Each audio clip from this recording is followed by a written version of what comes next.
Ok, attends, vas-y, parle vite fait. 1, 2, 3, 4, 5, 9, 12. Max, qu'est-ce que tu fais? De quoi? Tu t'es pris pour Obélix ou quoi? Bah non, c'est pour le concours de tir à l'arc. Tir à l'arc? Bah tir à l'arc 3D, tu connais pas? 3D? Ouais, 3D, ouais. Ah ouais? Bon bah non, je connais pas. Eh ben on va t'expliquer tout ça alors. Ah bah allez, partir. Allez. Bon allez, partir, c'est avec Obélix.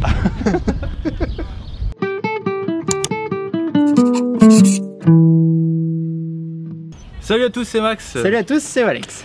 Aujourd'hui, on se retrouve au Fort Barreau pour vous parler d'un sujet qui est très peu connu dans le milieu du tir à l'arc. Donc le tir à l'arc en soi, c'est connu, c'est un sport oui, c'est connu. Oui.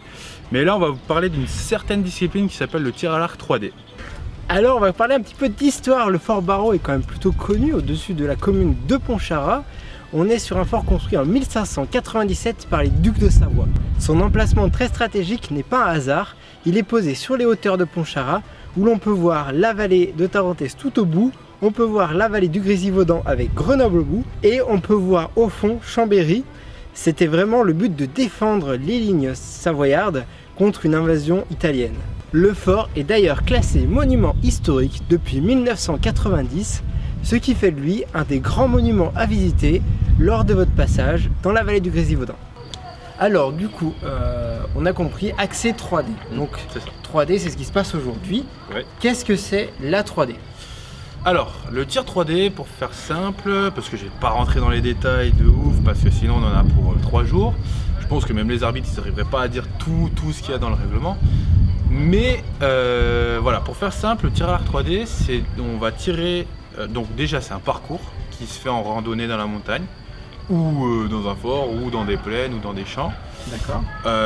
On va partir du point de ralliement. On va aller sur les cibles. Une cible, 2 cibles, 3 cibles, machin. Quand on va arriver, on aura un pas de tir. Et sur ce pas de tir, on va tirer sur des animaux en 3D taille réelle. Donc, comme vous avez pu le voir dans l'introduction, j'avais un sanglier sur l'épaule. Heureusement que c'est taille réelle et pas poids réel. Ça serait un peu dur. Ce serait un peu compliqué pour transporter des mettre un petit ours, ça aurait été sympa. Ce serait un peu compliqué à installer. Donc voilà, échelle 1 du coup. Pour la petite anecdote, il y a eu un concours en championnat de France. Ils avaient installé un mammouth taille réelle. Magique. Donc quand tu tirais ta flèche un peu trop haut, bah fallait aller la chercher avec une échelle à 3 mètres de haut. C'était pas mal. Et bon, on va passer tout de suite à 4 arcs qu'on a sélectionnés pour vous, les plus basiques. Il en existe toujours des dérivés, mais avec ces 4 principaux, vous aurez déjà une grande majorité de ce qui se fait pour le tir à l'arc 3D. On se retrouve donc maintenant pour parler des différentes catégories, différents arcs. Donc le premier arc qu'on va vous présenter, c'est un longbow. Et ça va être notre amie Lauriane qui va nous présenter ce magnifique arc. Alors voilà le longbow ou arc droit. C'est un arc monobloc fait d'une seule pièce en différentes couches de bois, donc entre autres moi avec du bambou. La poignée est en cuir d'autruche avec un tapis d'arc et non pas un repose-flèche. C'est vraiment l'arc le plus basique. Du bois, une corde. C'est un peu l'arc de Robin des Bois. Exactement. D'accord. Voilà, donc là, pas de visée, pas de point à aligner, c'est vraiment un tir instinctif. J'ai moi un petit bout de fourrure de loutre que l'on appelle en fait silencieux pour éviter le claquement de la corde. D'accord. Voilà. Okay. Et après, moi je tire avec une palette. Donc soit on tire avec une palette, soit avec un gant. La palette, j'ai un petit truc en plastique au milieu qui me permet en fait d'écarter et de tenir ma corde correctement pour pas pincer ma flèche quand je vais tirer. Tu as ton arc, tu as ton bout de bois, ta ficelle. Et quand tu... Ta corde. Et quand tu tires, est-ce que tu vises? Est-ce que c'est à l'instinct? Est-ce que... Moi, c'est vraiment un tir instinctif. Donc tu armes, tu tires et tu dis bah ça va aller dedans et puis on croise les doigts. Et on croise les doigts.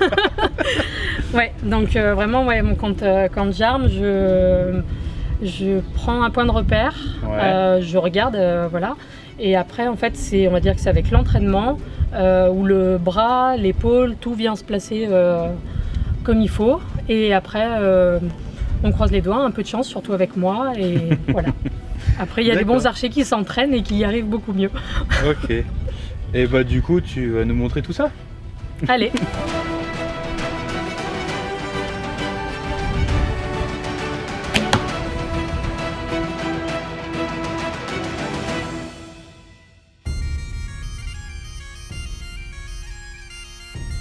On passe à la deuxième arme, donc deuxième type d'arc, c'est un arc chasse et pour ça il y a notre ami Rémi qui va nous présenter un peu son arc.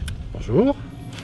Donc un arc chasse, ça peut se présenter soit de cette forme en 3 parties, soit en une seule partie, ce qu'on appelle monobloc. Ça c'est un démontable, le monobloc est dans un seul bloc. On a une fenêtre d'arc sans repose-flèche, on a juste une petite feutrine. D'accord. Ce qui explique pourquoi en chasse on tire des flèches avec des plumes naturelles, en fait, qui vont s'abaisser au passage de la fenêtre. D'accord. On ne peut pas tirer des plumes plastiques sur un arc chasse. Parce que sinon ça dévie le tir. Ça dévie la flèche, ça dévie le tir. D'accord, ok. Après, les arcs chasse ont 2 grandes utilités. Un, évidemment, tout ce qui concerne le tir 3D et les catégories classiques qu'on peut avoir à la fédération. C'est aussi un arc de chasse. Donc moi, j'ai la double casquette, en fait. Je chasse à l'arc. Et je fais le tir 3D particulier ou le tir nature. Et du coup sur ta corde je vois qu'il y a des petites araignées. Ouais.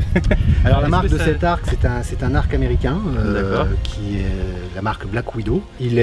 C'est un arc en bois d'arbre, faut le dire, hein. C'est-à-dire que j'ai pas de graphite, j'ai rien, j'ai pas de carbone. D'accord. Et c'est un arc qui est extrêmement rapide et performant de par sa conception. Et c'est vrai que ces petites choses qu'on met sur la corde c'est pour éviter les vibrations et un son qui claque trop. Et comme c'est un Black Widow, en fait, on met des petits amortisseurs de son en forme d'araignée. Voilà. Ok, parfait. Et ben du coup, tu vas nous montrer un peu ce que ça vaut au tir. on va faire ça, ouais, ça marche.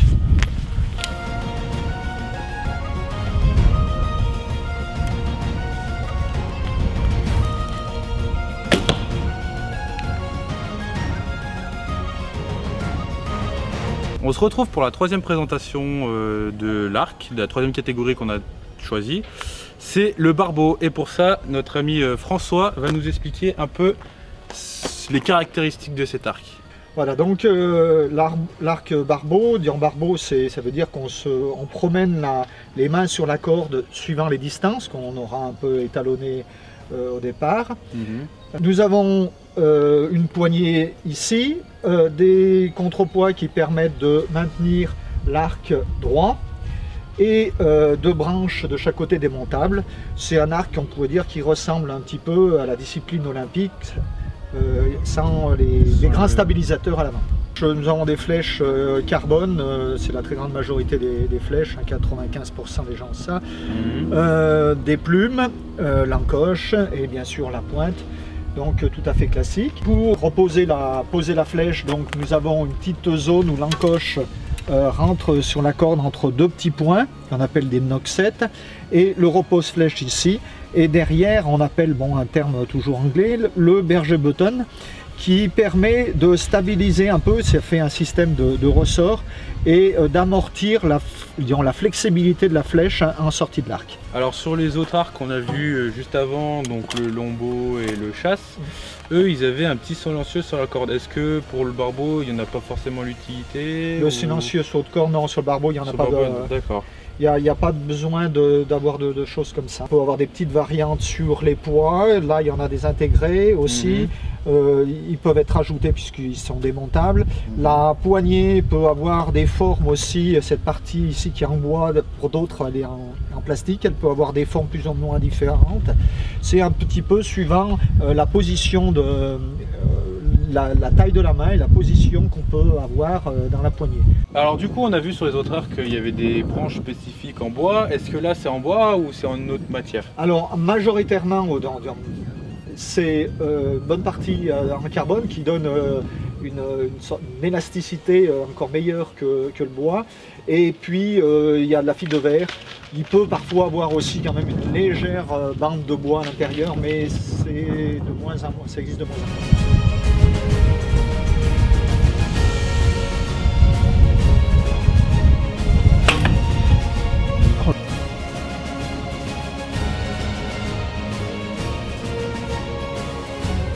On se retrouve maintenant pour la présentation du dernier arc qu'on a sélectionné.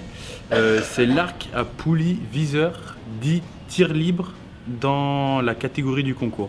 Donc on va retrouver Rémi, ici présent, qui va nous expliquer un peu ce que c'est son arc et à quoi ça sert, tout ce qu'il a sur son arc. Alors en gros, l'arc déjà de base, il a une corde et deux câbles, donc qui font tout l'arc. Ensuite, il y a des poulies qui vont servir à démultiplier la puissance, c'est-à-dire qu'une fois qu'on aura armé l'arc, la tension de la corde sera retenue par les poulies. Donc on peut rester en visée nettement plus longtemps, etc. Ensuite, j'ai un viseur.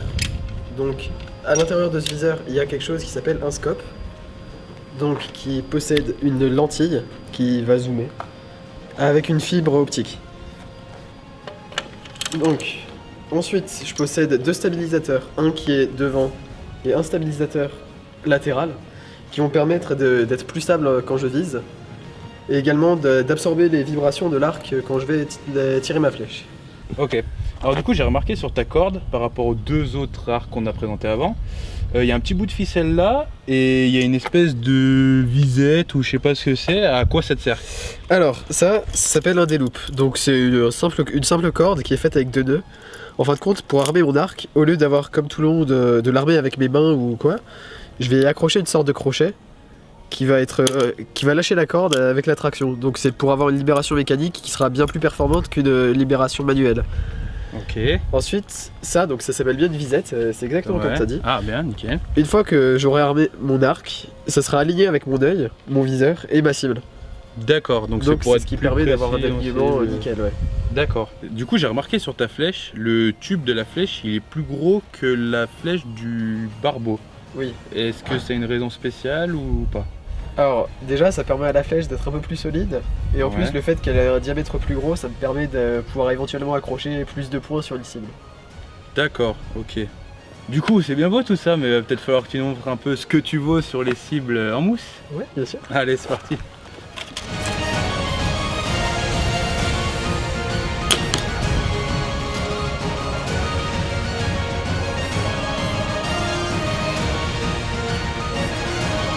J'espère que ce jour 1 vous a plu. En tout cas, nous, c'était un vrai plaisir d'être là. Merci Maxime de m'amener à ces endroits. J'espère aussi pouvoir t'amener dans d'autres choses que tu ne connais pas. C'est aussi notre but pour l'instant. On essaie de trouver des sujets qui nous conviennent. En tout cas, vous, chez vous, vous avez sûrement des sujets, des activités que l'on ne connaît pas, qu'on connaît peu. Et ben, ce sera un plaisir qu'on viendra chez vous, qu'on viendra avec votre association pour parler justement de ce sujet. On est toujours à la recherche de sujets et ça nous plaît de partager avec un maximum de personnes des choses méconnues et nous aussi d'apprendre des trucs. Parce que moi j'ai appris plein de choses aujourd'hui. On se retrouve vendredi pour parler un petit peu de la technique, parce que c'est bien d'apprendre le concours 3D un petit peu, mais comment on prépare un tel concours, qu'est-ce que ça apporte. En tout cas tout ça, ce sera jeudi. Vendredi. Tout ça, c'est jeudi, vendredi. Car vendredi, tout est permis.